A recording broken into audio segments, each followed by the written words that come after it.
All right, thank you very much.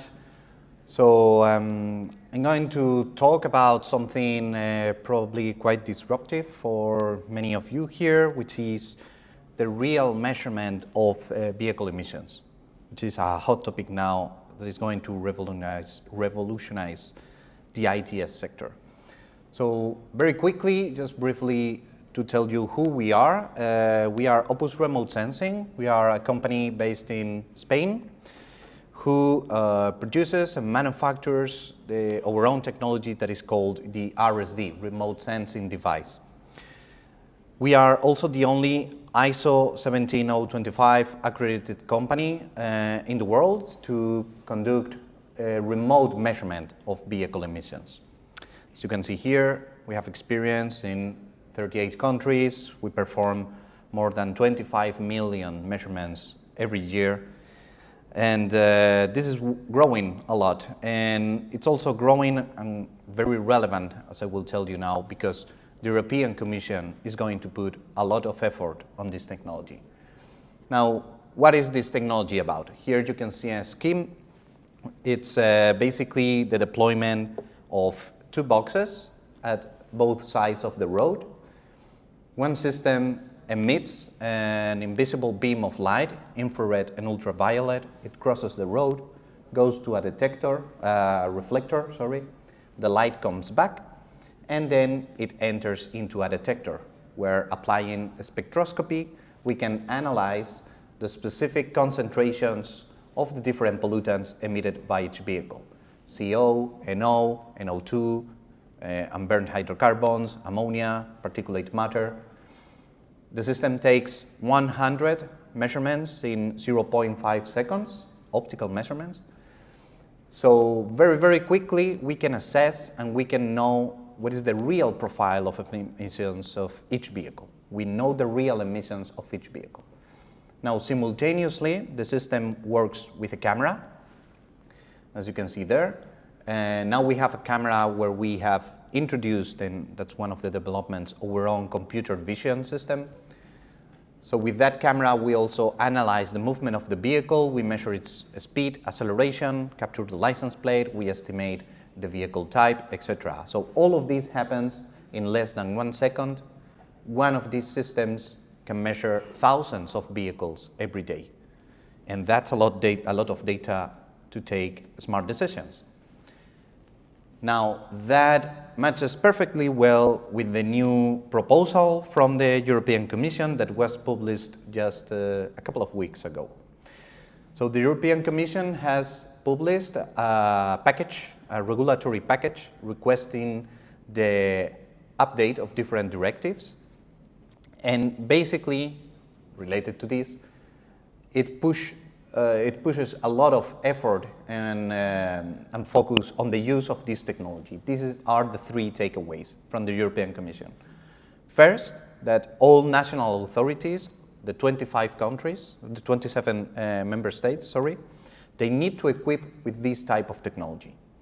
Second, they must measure the real-world emissions of 30% of the registered fleet. So as you can imagine, this is going to make this sector, this technology, huge, and now we need to adapt the technology for this larger scale. We will see that's precisely what we have done and presenting in this paper. And third, and that's the most important, what are we going to do with the data? So the purpose to use this technology is to detect high emitters, the most polluting vehicles. Now, who are high emitters? High emitters are not necessarily the oldest cars. High emitters are vehicles that have some defect. It can be the user doesn't know it, or sometimes it's a manipulation, so that the vehicle is emitting maybe 200 times, 400 times more than they should be. We're talking about vehicles without a particle filter, without a catalyst, the SCR system is manipulated, whatever. A major flaw that is causing that their emissions are huge. To put you some numbers, between 1 to 3% of the fleet is high emitter, and they contribute as much as 40% to total emissions. So it's crazy. And that's why the European Commission wants to put focus, and all member states will be obliged to use this technology to detect high emitters and enforce them. And the good thing is that we were preparing for this. We didn't know that this amendment of the directives was going to come so soon, but we were already developing a new technology, adapting the technology, and that's what this paper is about, to ensure that we can provide systems that can work 24/7, that they are flexible, we can put them in fixed cabinets or use them portables, that they meet all the metrological requirements. And for that, we have developed a system for internal cells so that the systems can automatically verify themselves that they are measuring within specifications. We have developed a series of protective cabinets so that the systems can be installed on the roadsides of the roads. New communications with advanced 5G connectivity with some partners. We have already provided that so that there is secured and direct communication and real-time data transfer. And as I told you, also new computer vision technology. For example, we can convert any camera to a smart camera with our GPU kit so that it provides a lot of intelligence. Here you can see some pictures of the basically the first network of fixed devices that has ever been installed, and it's happening in Spain. We have 4 systems in actually all the corners of the country. In Madrid, Coruña in the north, in Irún, which is in the border, France to Guipúzcoa, then in a highway close to Barcelona, and also in Granada. And here you can see different examples of the cabinets installed in different environments. Here, a better look. We have some systems that are installed inside the city. For example, in Coruña, that's one of the access to the lowest emission zone. In other cases, for example, here, that's in a tolling plaza. So most of the trucks coming from France to Spain are being monitored with this system.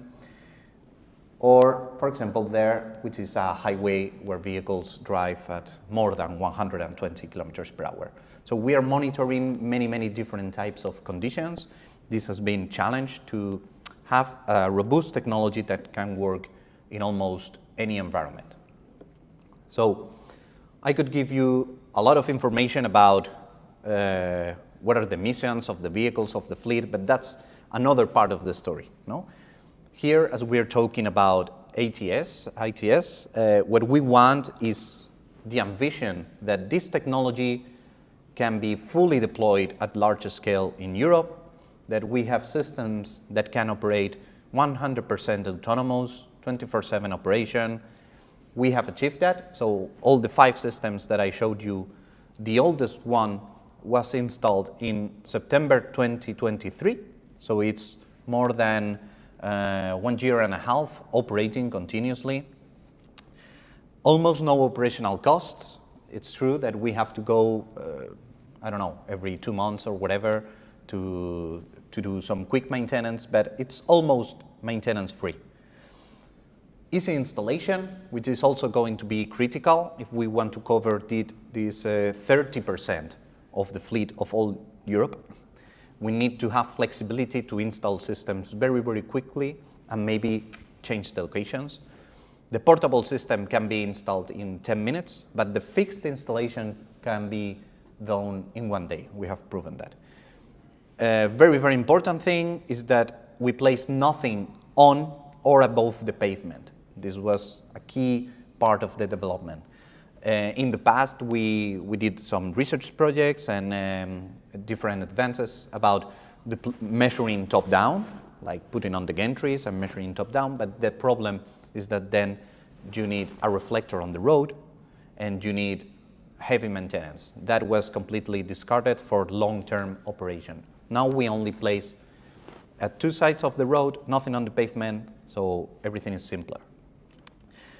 Dual lane monitoring capability, that was critical for us to measure not only in 1-lane roads, but 2-lane roads. Most of the roads in Europe are 2-lane roads. Of course, we have highways with 4 or even 6 lanes, But with two-lane roads, we can cover a lot of the roads in Europe. What are we collecting? So basically, we have an average of, let's say, 5,000 measurements per day per sensor. So imagine if we deploy a network of, I don't know, 100 of these systems, we can be measuring, 500,000 measurements every day throughout Europe. That's basically our target, okay? Site selection is critical. The best site that we have right now from these 5 is actually there in the motorway, where we are collecting around 10,000 measurements per day. So this is probably going to revolutionize, as I said, the sector. Now ITS will somehow play a role in vehicle inspection. So now it's not only about checking your vehicle at the PTI, at the periodical technical inspection. Your vehicle will be checked on the roads, and this is going to change everything. So that's it. Thank you. What is the unit of the measurement? No, the basic unit of measurement. So the basics is, we call this emission ratios. So it's the ratio of every pollutant to CO2. So for each vehicle, we calculate how much CO per CO2, NO to CO2, NO2 to CO2, so it's invariant. If a vehicle is clean, all those ratios should be 0, because a perfect vehicle will only emit CO2 and water vapor. Any excess of CO and HC, for example, means that the combustion is not working fine, or any excess of NOx means that the after-treatment systems are not working fine, etc. So that's the basic units. But from that, if we simply know if the vehicle is diesel or petrol or something like that, we can calculate what is called fuel-specific emissions, like grams of NO per kilogram of fuel burned. That's the basics. Now, that's the first part. With that, that is the basics of the measurement. It is true you can do different estimations to then calculate emission factors, like grams per kilometer and things like that. But the basics is that. The second thing is that this technology is not actually new. It has more than 30 years. It started in the 1990s, but it has evolved a lot. And it is validated against reference samples. So for example, you typically get gas cylinders, you know the gases, you do some puffs in front of the system, and you check that what you're measuring is what exists. And one of the developments we did is put these internal cells inside the equipment, so it's like a revolver, and you're checking and comparing if the system is measuring within specifications. And there is a whole series of metrological tests that these systems need to pass. Not with this technology. There are other technologies, but not with this. We focus on exhaust emissions. And so we detect when there is a peak of CO2. That is like our trigger to start the measurement, and also maybe related to that, there is always many different validity checks, so that you are sure that you are only measuring the emissions of that vehicle and not any other. You are always removing ambient concentrations or background concentrations. So there is a peak of CO2, and then we take measurements, and so no particles from the tires. Yeah, so that's the interesting part. Traditionally in Europe, how this technology has been used is only to collect data, millions of data, and inform policymakers, or model data, or improve emission factors, air quality models, etc., etc. That has been how it's been used for 20 years. And now this proposal is telling us, no, now you need to use it to individually identify high-emitting vehicles. So it's an enforcement tool, which is how it's actually used in the USA, India, South Korea, Taiwan, yeah?